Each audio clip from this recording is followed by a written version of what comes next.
ಬೆಂಗಳೂರಿನ ಆ ಬೆಳಗಿನ ಜಾವದ ವಾತಾವರಣ ತುಂಬ ತಂಪಾಗಿತ್ತು. ಇನ್ನು ಸೂರ್ಯ ಪೂರ್ತಿಯಾಗಿ ಮೋಡದ ಮರೆಯಿಂದ ಆಚೆ ಬಂದಿರಲಿಲ್ಲ. ಸಮಯ್ ಮನೆಯ ಮುಂದೆ ಎರಡೂ ಕಾರುಗಳು ನಿಂತಿದ್ದವು. ಒಂದು ಅನೆಯಾಳದ್ದು, ಇನ್ನೊಂದು ಅಭಿ ಮತ್ತು ಸೀಮಾ ತಂದಿದ್ದ ಕಾರು. ಚಿಕ್ಕಮಗಳೂರಿನ ಪ್ರಯಾಣಕ್ಕೆ ಎಲ್ಲರೂ ಸಿದ್ಧರಾಗಿದ್ದರು. ಅಮ್ಮು, ತನ್ಮಯ್ ನಾರ್ಮಲ್ ಆಗಿಯೇ ರೆಡಿಯಾಗಿ ನಿಂತಿದ್ದರು. ಅಭಿ ಮತ್ತು ಸೀಮಾ ಮಾತ್ರ ಖುಷಿಯಿಂದ ರೆಡಿಯಾಗಿ ನಿಂತಿದ್ದರೆ, ಸಮಯ್ ಸಹ ಅನಯ ಜೊತೆಗೆ ಹೊರಡಲು ಸಿದ್ಧನಾಗಿದ್ದ. ಆದರೆ ಅನಯಾಗೆ ಯಾಕೋ ಗೊತ್ತಿಲ್ಲ, ಎದ್ದಾಗಿನಿಂದಲೂ ಮನಸ್ಸಿನ ಮೂಲೆಯಲ್ಲಿ ಒಂದು ರೀತಿಯ ಅಸ್ಪಷ್ಟ ಆತಂಕ ಮನೆ ಮಾಡಿತ್ತು. ಯಾಕೆ ಅಂತ ಅವಳಿಗೂ ತಿಳಿಯಲಿಲ್ಲ. ಅನಯ ಮಂಜುನಾಥ್ ಮತ್ತು ಸಾವಿತ್ರಿ ಅವರ ಕಾಲಿಗೆ ಬಾಗಿ ನಮಸ್ಕರಿಸಿದಳು. ಅವಳ ಕಣ್ಣಲ್ಲಿ ನೀರು ತುಂಬಿತ್ತು. ಮಾವ, ಅತ್ತೆ, ನಾನು ಬರ್ತೀನಿ. ನಿಮ್ಮನ್ನು ಬಿಟ್ಟು ಹೋಗೋಕೆ ನಿಜಕ್ಕೂ ಮನಸ್ಸಿಲ್ಲ. ಆದರೂ ಅಲ್ಲಿನ ಅಕ್ಕ ಕರೆದಿದ್ದಾಳೆ, ಹೋಗಲಿಲ್ಲ ಅಂದರೆ ಬೇಜಾರು ಮಾಡ್ಕೊತಾಳೆ. ಮಾವ, ನಿಮ್ಮ ಆರೋಗ್ಯ ಚೆನ್ನಾಗಿ ನೋಡ್ಕೊಳ್ಳಿ. ಸಾನ್ವಿ ಇಲ್ಲೇ ಇದ್ದಾಳೆ. ನಿಮಗೆ ಏನೂ ಬೇಕಿದ್ರೂ ಸಾನುಗೆ ಕೇಳಿ ಎಂದು ಹೇಳಿ ಪ್ರೀತಿಯಿಂದ ಹೇಳುತ್ತಾಳೆ. ಅವಳ ದನಿಯಲ್ಲಿ ಒಬ್ಬ ಸೊಸೆಯ ಗೌರವಕ್ಕಿಂತ ಹೆಚ್ಚಾಗಿ ಮಗಳ ಕಾಳಜಿ ಎದ್ದು ಕಾಣುತ್ತಿತ್ತು. ಮಂಜುನಾಥ್ ಅವರು ನಗುತ್ತಾ ಅವಳ ತಲೆ ಸವರುತ್ತಾ, ನೀನು ಯೋಚನೆ ಮಾಡಬೇಡಮ್ಮ, ನಾವು ಆರಾಮವಾಗಿ ಇರ್ತೀವಿ. ನೀನು ಹುಷಾರಾಗಿ ಹೋಗಿ ಬಾ. ಆ ನಿನ್ನ ಚಿಕ್ಕಪ್ಪನ ಮನೆಗೆ ಹೋದಾಗ ಸ್ವಲ್ಪ ಧೈರ್ಯವಾಗಿರೋ. ಏನೇ ಕಷ್ಟ ಬಂದರೂ ಸಮಯ್ ನಿನ್ನ ಜೊತೆಯೇ ಇರ್ತಾನೆ. ಅವನನ್ನು ನಂಬು ಎಂದು ಆಶೀರ್ವಾದ ಮಾಡುತ್ತಾರೆ. ಸಾವಿತ್ರಿ ಅವರು ಸಮಯ್ನನ್ನು ಕರೆದು, ನೋಡು ಸಮ್ಮು, ಅನಯಾಳ ಕಣ್ಣಲ್ಲಿ ನೀರು ಬರದ ಹಾಗೆ ನೋಡ್ಕೋಬೇಕು. ಅವಳ ಜವಾಬ್ದಾರಿ ನಿನ್ನದು ಎಂದು ತಾಕೀತು ಮಾಡಿಯೇ ಮನೆಯಿಂದ ಆಚೆ ಕಳಿಸಿದ್ದು.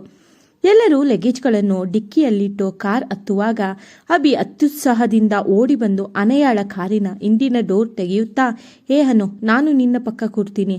ಲಾಂಗ್ ಜರ್ನಿ ಅಲ್ವಾ, ಬೋರ್ ಆಗಲ್ಲ. ನಾನು ನೀನು ಚೆನ್ನಾಗಿ ಮಾತಾಡಿಕೊಂಡು ಹೋಗೋಣ ಎಂದು ಹೇಳಿ ಕೂರಲು ಹೋದನು. ಅದನ್ನು ಗಮನಿಸಿದ ಸಮಯ್ ಮುಖ ಒಮ್ಮೆಲೆ ಸಿಟ್ಟು ನೆತ್ತಿಗೆ ಹತ್ತಿತ್ತು. ಆದರೂ ಏನೂ ಹೇಳುವಂತಿಲ್ಲ. ತಾನು ತಾಳಿ ಕಟ್ಟಿದ ಹೆಂಡತಿಯ ಪಕ್ಕ ಇನ್ನೊಬ್ಬರು ಕೂರುವುದು ಸಹಿಸಲು ಯಾವ ಗಂಡನಿಂದಲೂ ಸಾಧ್ಯವಿಲ್ಲ ಬಿಡಿ. ಆದರೆ ಅಜಿತ್ ಮಾತಿನಂತೆ ಮದುವೆ ವಿಷಯ ಗುಟ್ಟಾಗಿಡಬೇಕೆಂದಿದ್ದರಿಂದ ನೇರವಾಗಿ ಅವಳು ನನ್ನ ಹೆಂಡತಿ, ಅವಳಿಂದ ದೂರ ಇರು ಎಂದು ಹೇಳಲು ಆಗುವುದಿಲ್ಲವಲ್ಲ. ಆದ್ದರಿಂದ ಬರುತ್ತಿದ್ದ ಸಿಟ್ಟನ್ನು ನಿಗ್ರಹಿಸುತ್ತಾ ಒಮ್ಮೆ ಅಸಹಾಯಕ ನೋಟದಿಂದ ತನ್ಮಯ್ ಕಡೆ ನೋಡುತ್ತಾನೆ. ಕಣ್ಣಲ್ಲಿ ನೀನೇ ಏನಾದರೂ ಮಾಡಿ ಅಭಿಯನ್ನು ಅನಯ ಜೊತೆಗೆ ಕೂರಿಸಿಕೊಳ್ಳದಂತೆ ತಡಿ ಎಂದು ಮನವಿ ಮಾಡಿಕೊಂಡಿದ್ದ. ಗೆಳೆಯನ ಸಂಕಟ ಅರ್ಥ ಮಾಡಿಕೊಂಡ ತನ್ಮಯ್ ತಕ್ಷಣ ಅಭಿಯ ಹತ್ತಿರ ಬಂದು ಅವನ ಭುಜದ ಮೇಲೆ ಕೈ ಇಟ್ಟು, ತನ್ಮಯ್, ಅಲೋ ಮಿಸ್ಟರ್ ಅಭಿ, ಒಂದು ನಿಮಿಷ ಇರಿ. ನೋಡಿ, ನಾವು ಆಫೀಸ್ನಿಂದ ಒಂದಿಷ್ಟು ಅರ್ಜೆಂಟ್ ಫೈಲ್ಸ್ ತಂದಿದ್ದೀವಿ. ದಾರಿಯಲ್ಲಿ ಹೋಗುವಾಗ ಮೀಟಿಂಗ್ ಬಗ್ಗೆ ಡಿಸ್ಕಷನ್ ಮಾಡಬೇಕು. ನೀನು ಕಾಲೇಜ್ ಸ್ಟೂಡೆಂಟ್, ನಿನಗೆ ನಮ್ಮ ಆಫೀಸ್ ಮ್ಯಾಟರ್ಸ್ ಬೋರ್ ಆಗುತ್ತೆ, ಜೊತೆಗೆ ನಮಗೆ ಡಿಸ್ಟರ್ಬ್ ಕೂಡ ಆಗುತ್ತೆ. ಸೊ ಪ್ಲೀಸ್, ನೀನು ಮತ್ತು ಸೀಮಾ ಹಿಂದಿನ ಸೀಟಲ್ಲಿ ಕೂತ್ಕೊಳ್ಳಿ. ಅನಯ ಮತ್ತು ಅಮ್ಮು ಮತ್ತು ನಾವು ಆಫೀಸ್ ಬಗ್ಗೆ ಮಾತನಾಡುತ್ತಾ ಮುಂದೆ ಕೂರ್ತೀವಿ ಎಂದು ಲಾಜಿಕ್ ಇರುವಂತೆ ಸುಳ್ಳು ಹೇಳಿ ಅಭಿಯನ್ನು ಬಲವಂತವಾಗಿ ಇಂದಿನ ಸೀಟಿಗೆ ಕಳುಹಿಸುತ್ತಾನೆ. ಅಭಿಗೆ ಇಷ್ಟವಿಲ್ಲದಿದ್ದರೂ ಆಫೀಸ್ ಮ್ಯಾಟರ್ ಅಂದಿದ್ದಕ್ಕೆ ಸುಮ್ಮನಾದನು. ಸೀಮಾ ಕೂಡ ಅಭಿಯ ಪಕ್ಕದಲ್ಲಿ ಬಂದು ಕುಳಿತುಕೊಳ್ಳುತ್ತಾಳೆ. ಇದರಿಂದ ನಿರಾಳನಾದ ಸಮಯ್ ಡ್ರೈವಿಂಗ್ ಸೀಟ್ ಹತ್ತಿದನು. ಅನಯ ಬಂದು ಅವನ ಪಕ್ಕದ ಸೀಟ್ನಲ್ಲಿ ಕುಳಿತುಕೊಳ್ಳುತ್ತಾಳೆ. ಅಮ್ಮು ಮತ್ತು ತನ್ಮಯ್ ಮಧ್ಯದ ಸೀಟ್ನಲ್ಲಿ ಕುಳಿತುಕೊಳ್ಳುತ್ತಾರೆ. ಕಾರ್ ಸ್ಟಾರ್ಟ್ ಆಗಿ ಬೆಂಗಳೂರು ದಾಟಿ ಹಾಸನ ರಸ್ತೆಗೆ ವೇಗವಾಗಿ ಮುಂದೆ ಹೋಗುತ್ತಿತ್ತು. ಕಾರು ಹೈವೇಯಲ್ಲಿ ಸಾಗುತ್ತಿದ್ದಂತೆ ಹಿಂದಿನ ಸೀಟ್ನಲ್ಲಿಂದ ಅಭಿಗೆ ಕುತೂಹಲ ತಡೆಯಲಾಗಲಿಲ್ಲ. ಅವನ ತಲೆಯಲ್ಲಿ ಮೊದಲಿಂದಾನೂ ಒಂದು ಪ್ರಶ್ನೆ ಕೊರೆಯುತ್ತಿತ್ತು. ಅವನು ಮುಂದಕ್ಕೆ ಬಗ್ಗಿ, ಅನು, ನನಗೊಂದು ಡೌಟ್. ನೀನು ಅಮ್ಮು ಇಬ್ರು ಯಾಕೆ ಸಮಯ್ ಮನೆಯಲ್ಲಿ ಉಳ್ಕೊಂಡಿದ್ದೀರಾ? ಅಂದರೆ ನಿಮಗೆ PG ಅಥವಾ ಹಾಸ್ಟೆಲ್ ಸಿಗಲಿಲ್ವಾ? ಅಥವಾ ನೀವಿಬ್ರು ರಿಲೇಟಿವ್ಸಾ ಎಂದು ನೇರವಾಗಿ ಪ್ರಶ್ನೆ ಮಾಡಿದ್ದ. ಈ ಪ್ರಶ್ನೆ ಕೇಳಿದ ತಕ್ಷಣ ಕಾರಿನಲ್ಲಿ ಸೂಜಿ ಬಿದ್ದರೂ ಕೇಳುವಷ್ಟು ಮೌನ ಆವರಿಸಿತು. ಸಮಯ್ ಸ್ಟೇರಿಂಗ್ ವೀಲನ್ನು ಗಟ್ಟಿಯಾಗಿ ಹಿಡಿದುಕೊಳ್ಳುತ್ತಾನೆ. ಅನಯಾಗಿ ಏನು ಹೇಳಬೇಕೆಂದು ತಿಳಿಯದೆ ತಬ್ಬಿಬ್ಬಾದಳು. ಸೀಮಾ ಕೂಡ ಕಿವಿಯರಳಿಸಿ, ಹೌದು ಅನಯ, ನನಗೂ ಆಶ್ಚರ್ಯ ಆಯಿತು. ನೀವು ಅವರ ಫ್ಯಾಮಿಲಿ ಜೊತೆ ತುಂಬ ಕ್ಲೋಸ್ ಆಗಿರೋ ಆಗಿದೆ. ಏನಾದರೂ ವಿಶೇಷ ಇದೆಯಾ? ನೀನು ಬಾಸ್ ಅಲ್ವಾ, ಎಂಪ್ಲಾಯ್ ಮನೆಯಲ್ಲಿ ಉಳ್ಕೊಳ್ಳೋದು ಆಕ್ವರ್ಡ್ ಅನ್ಸಲ್ವಾ ಎಂದು ವ್ಯಂಗ್ಯವಾಗಿ ನುಡಿಯುತ್ತಾಳೆ.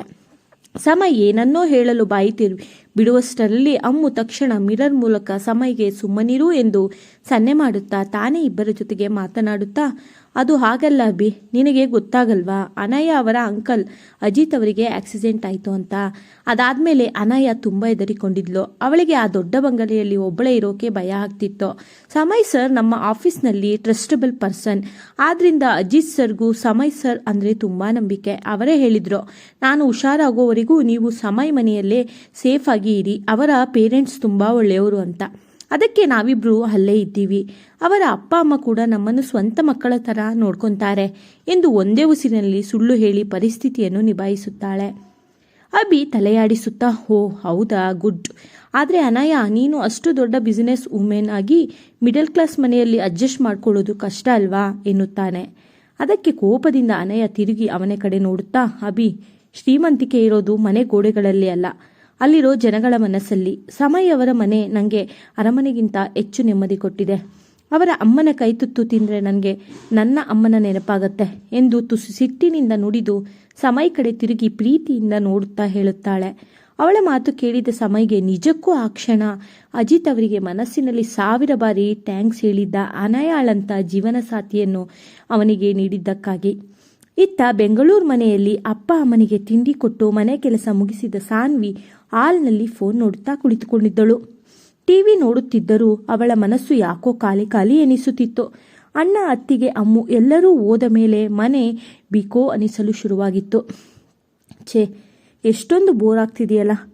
ಅನಯ ಅತ್ತಿಗೆ, ಅಮ್ಮು, ಅಕ್ಕ ಇಷ್ಟು ದಿನದಿಂದ ಮನೆಯಲ್ಲಿದ್ದುದರಿಂದ ಯಾವಾಗಲೂ ಬೋರ್ ಆಗ್ತಾನೇ ಇರಲಿಲ್ಲ. ಆದರೆ ಇವತ್ತು ಅವರು ಯಾರೂ ಇಲ್ಲದೆ ತುಂಬ ಬೋರ್ ಆಗ್ತಿದೆ.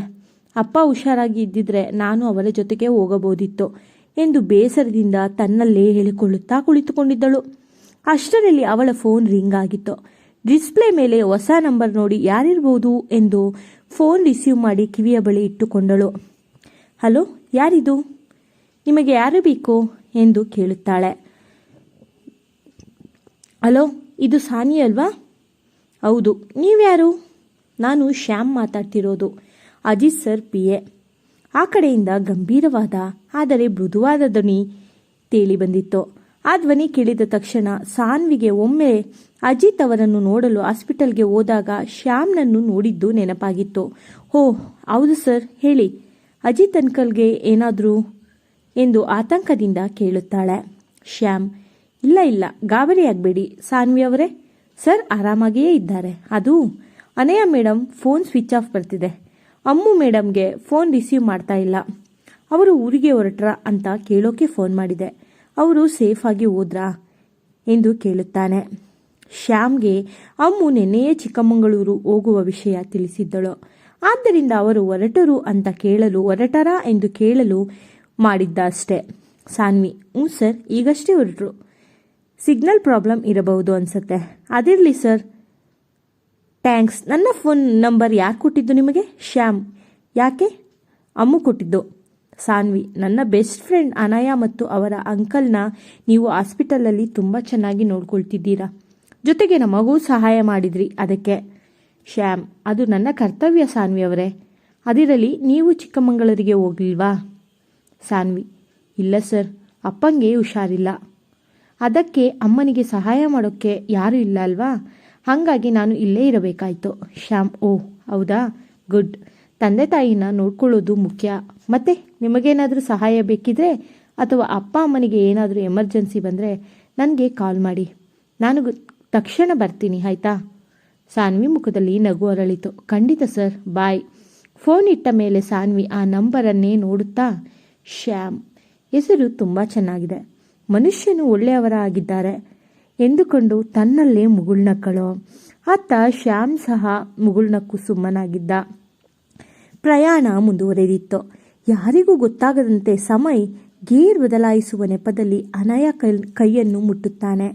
ಅನಯ ಸಡನ್ನಾಗಿ ಸಮಯ್ನ ಸ್ಪರ್ಶ ಆಗಿದ್ದೆ ಬೆಚ್ಚು ಬಿದ್ದು ಅವನ ಕಡೆ ನೋಡುತ್ತಾಳೆ. ಸಮಯ್ ಕನ್ನಡಿಯ ಮೂಲಕ ಇಂದಿನವರು ಏನು ಮಾಡುತ್ತಿದ್ದಾರೆ ಎಂದು ನೋಡಿದ. ಅಭಿ ಮತ್ತು ಸೀಮಾ ಫೋನ್ನಲ್ಲಿ ಬ್ಯುಸಿ ಇದ್ದರು. ತನ್ಮಯ್ ಅಮ್ಮುವಿನ ಜೊತೆ ಮಾತನಾಡುತ್ತಿದ್ದ. ಯಾರಿಗೂ ಗೊತ್ತಾಗದಂತೆ ಸಮಯ್ ಅವಳ ಮೃದುವಾದ ಕೈಯನ್ನು ತನ್ನ ಕೈಯಲ್ಲಿ ಭದ್ರವಾಗಿ ಹಿಡಿದುಕೊಂಡು ಬೆರಳುಗಳನ್ನು ಎಣೆದುಕೊಂಡನು. ಅನಯ ಅವನ ಸ್ಪರ್ಶಕ್ಕೆ ಕರಗಿ ಮೆಲ್ಲನೆ ಅವನ ಭುಜದ ಮೇಲೆ ತಲೆ ಇಟ್ಟು ಕಣ್ಮುಚ್ಚುತ್ತಾಳೆ. ಕಾರಿನ ಎಸಿ ತಂಪಿನಲ್ಲೂ ಅವರ ಪ್ರೀತಿಯ ಬೆಚ್ಚಗಿನ ಭಾವನೆ ಇಬ್ಬರಿಗೂ ಹಿತವೆನಿಸುತ್ತಿತ್ತು. ನೀನು ಜೊತೆಗಿದ್ರೆ ಯಾವ ಪ್ರಶ್ನೆಗೂ ನಾನು ಎದರಲ್ಲ ಸಮಯವರೇ ಎಂದು ಮನಸ್ಸಲ್ಲೇ ಅಂದುಕೊಳ್ಳುತ್ತಾಳೆ. ಕತೆ ಮುಂದುವರಿಯೋದು. ಎಲ್ಲ ಖುಷಿಯಿಂದ ಹೋಗುತ್ತಿದ್ದಾರೆ. ಆದರೆ ಈ ಖುಷಿಗೆ ಅದೆಷ್ಟು ಆಯಸ್ಸೋ ಗೊತ್ತಿಲ್ಲ.